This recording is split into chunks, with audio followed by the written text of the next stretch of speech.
The first quarter of the 2022 NFL preseason was not particularly kind to the Jets. They exited the frame trailing the Eagles 14-0, but most importantly, they lost starting quarterback Zach Wilson to a non-contact knee injury. Wilson's injury occurred after he logged a 7-yard scramble. The second-year player was under immediate pressure as he dropped back to pass but used his mobility to get outside the pocket. As he tried to juke Eagles linebacker Nakobe Dean, he tumbled awkwardly to the ground. He was able to get up, but he walked with a noticeable limp after the play. The Jets pulled Wilson from the game and sent him to the locker room for evaluation. The team officially ruled him questionable to return. Where Zach Wilson ranks among NFL's 32 starting quarterbacks, that Wilson wasn't ruled out immediately is a good sign for the Jets. So, too, is the fact that he was able to get to the locker room under his own power.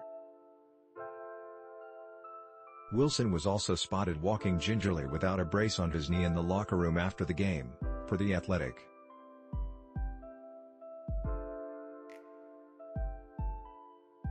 Robert Saleh didn't provide much of an update on Wilson during his post-game news conference but said that the quarterback's ACL was supposed to be intact.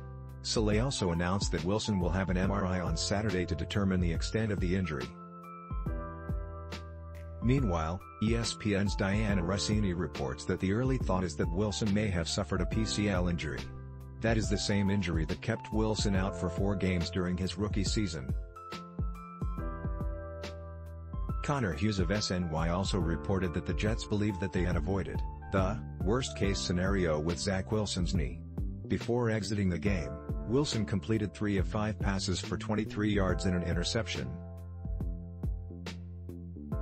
He racked up 7 rushing yards, all on the scramble that left him injured. Wilson was replaced by Mike White, who went 1-2 in 3 starts for the Jets last year when Wilson missed 4 games with a knee sprain. The other start went to Joe Flacco, who is also on New York's roster. More: why Zach Wilson deleted social media apps before training camp. Jets QB depth chart: Flacco and White would likely compete for the starting job if Wilson is forced to miss time. Flacco is currently listed as Wilson's primary backup, which would seem to give him an early edge over White. Former CFL star Chris Streveler is also on the roster. He would be bumped up to 3rd string if Wilson is out. Rank Player 1: Zach Wilson, 2 Joe Flacco, Mike White, 4 Chris Streveler.